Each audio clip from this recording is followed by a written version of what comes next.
The foundations of this country are actually getting stronger by the day. I genuinely believe that. Well, those of you who followed the news very, very closely may be aware of a story that's been out there on the fringes. Apparently, there's been a leak that the Supreme Court is about to overturn the landmark 1973 Roe versus Wade decision that legalized abortion in America.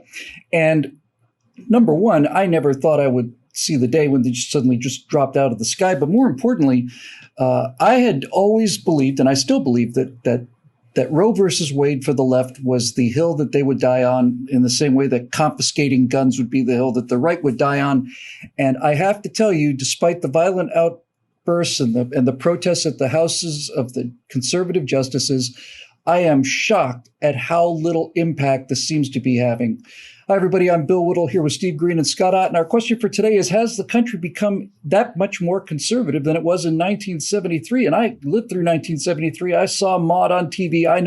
I remember that episode with Maude and whatever her name was. And they were so proud. And I genuinely believe that this would have caused earthquakes.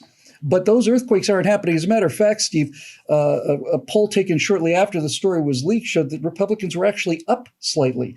This was always considered to be the death of the Republican Party. If conservatives went and did this, pulled this nuclear weapon, basically, then progressives would rise up en masse and overthrow their vicious overlords. And it doesn't seem to be happening. It not only doesn't seem to be happening, it seems to be helping conservatives. Yeah, well, there are a couple of reasons for that.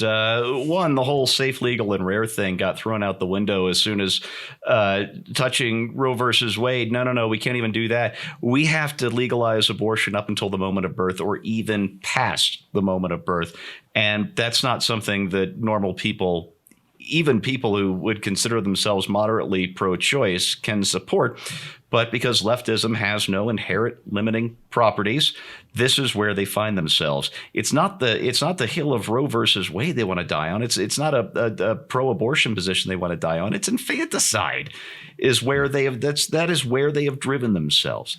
And again, moderate Americans, I'm not talking about, rabid right-wingers, I'm talking about just moderate, regular, day-to-day Americans who aren't too concerned with politics, see that kind of thing, like the laws coming up in Colorado and in California. They see that stuff and they absolutely shudder at it. They're reviled by it. It's hideous, awful stuff. 25 years ago, this might have been a bigger deal when Bill Clinton was president. 35 years ago, I think it would have been a bigger deal when Ronald Reagan was president. And the reason is simple. Things were going pretty well. We got into some pretty contentious arguments over what are sort of lesser issues. And I'm not saying abortion isn't important, but we're dealing with foundational issues. These last 20 years, the left has gone so far left that we can't even agree both sides on free speech anymore. This is a real shift for the left that used to pride themselves as being the protectors of the First Amendment, of being able to say whatever you want to say without fear of political repercussion. And now they want the political authority to tell everybody exactly what they're allowed to see and share and all the rest on the internet. Even what you're allowed to think, really. It's real Ministry of Truth type stuff that they're getting into now. And we have one now. We actually have one, a Ministry of Truth. Exactly. It's a government agency. Yeah, that's why I brought that up. So this isn't the left of Tip O'Neill's day, where Reagan and O'Neill could get together for a drink after a day of just absolutely butting heads, and they could get together and they could do things like write the 1986 Tax Reform Act, which helped set the stage for another explosion of growth in the late 80s and the 90s. And when Bill Clinton was president, he was riding on Reagan's momentum. He didn't screw things up too badly, and the Cold War was over, so we didn't even have that particular threat of nuclear annihilation dangling over our heads anymore. And so it was a lighter mood in some ways back then. And now we're dealing with an economic crisis so awful. Not only is inflation just galloping along like it hasn't in 40 years, but families can't find formula for their infants.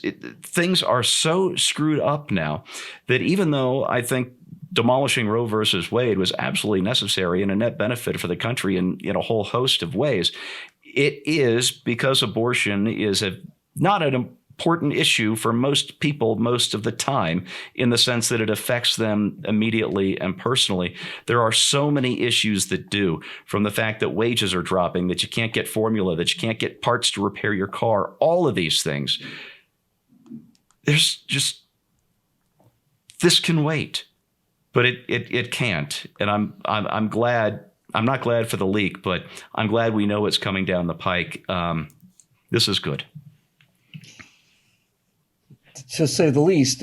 Scott, there's a bunch of stuff to talk about here. The belief always was that if Roe v. Wade was overturned, it would bring the left out en masse, and this giant blue wave of liberals would overwhelm the system. Do you think it's possible that the reverse may be true? Do you think this may actually motivate conservatives who've always been pro-life? Well, I want to get rid of the advertising terms. I don't want to say pro-choice, pro-life. You're pro-abortion, anti-abortion.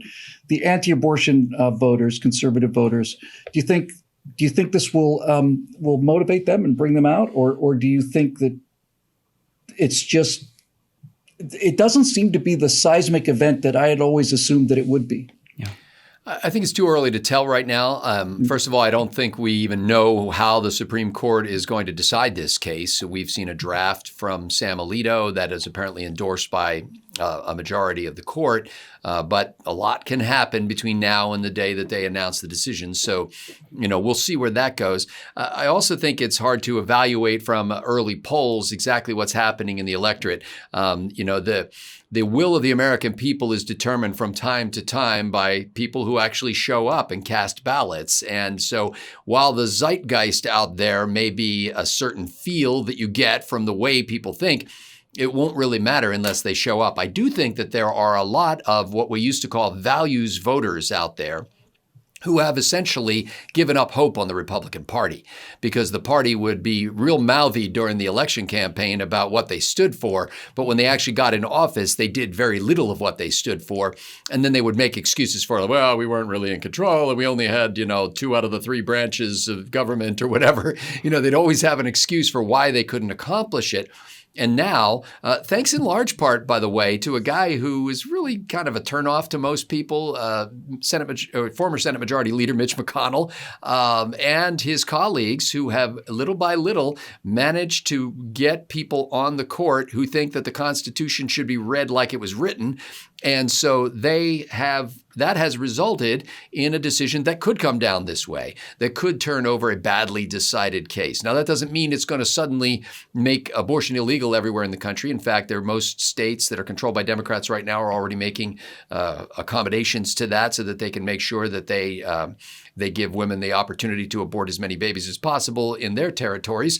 And Senator Chuck Schumer, who is currently the Senate Majority Leader, is working very hard to make sure that there's a national law that would allow and encourage abortion up to 23 weeks of gestation. So, this is going to solve all our problems. But I do think that it's going to fire up some who used to be part of the Republican base who had given up hope and now said, you know what?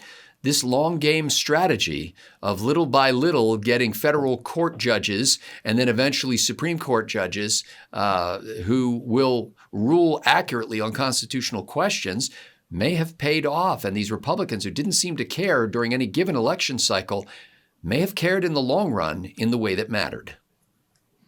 Well, you certainly mentioned Mitch McConnell, but I think it goes without saying that the reason if this decision comes down the way it seems to from the leak, Donald Trump appointed 3 Supreme Court justices. We pretty much can assume all 3 of them are on the side of that majority decision, which is an awful big part of this equation.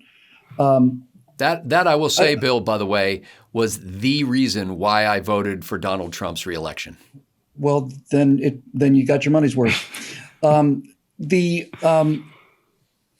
thing that I find interesting is not only that not seeing the earthquake that I was expecting, I remember the 70s very well. I remember going through that whole time. I remember all the indoctrination and all of the, like I said, Maud and All in the Family, all of these issues that were being dealt with. I think the country is much more conservative than it was in 1973, much more. And I think the reason it's more conservative is because we've had that intervening 30-some years of exposure to the left, which is getting progressively more, not just toxic, but I don't even know what the word I'm looking for is, mortifying.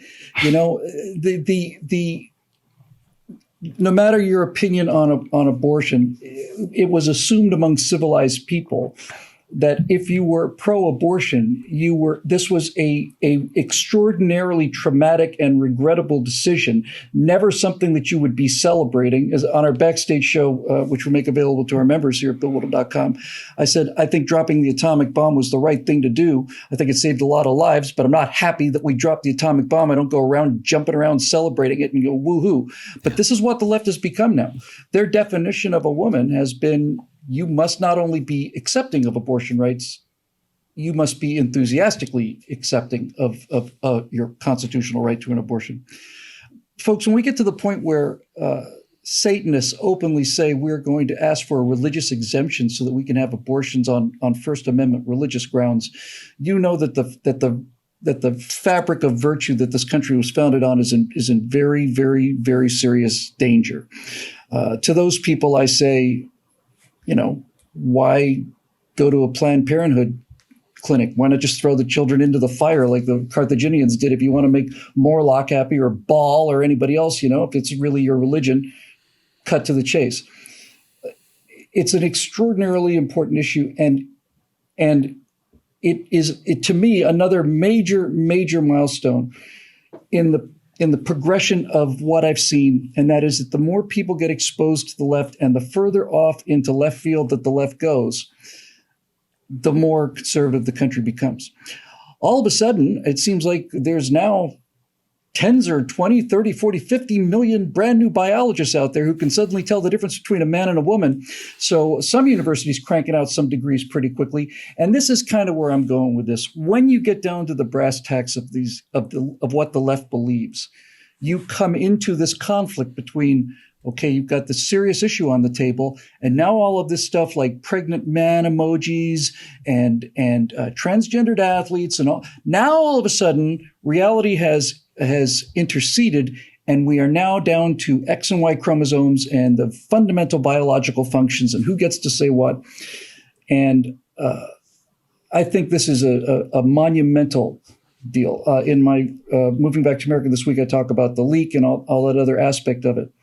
But I am shocked at how little fallout there has been about this. And to me, that is just an exceedingly good sign in the middle of all of this turmoil and destruction. I think the foundations of this country are actually getting stronger by the day. I genuinely believe that. For Steve Green and Scott Ott, I'm Bill Whittle. This show is made possible by the members here at BillWhittle.com. Thanks for joining us. We'll see you next time right here on Right Angle.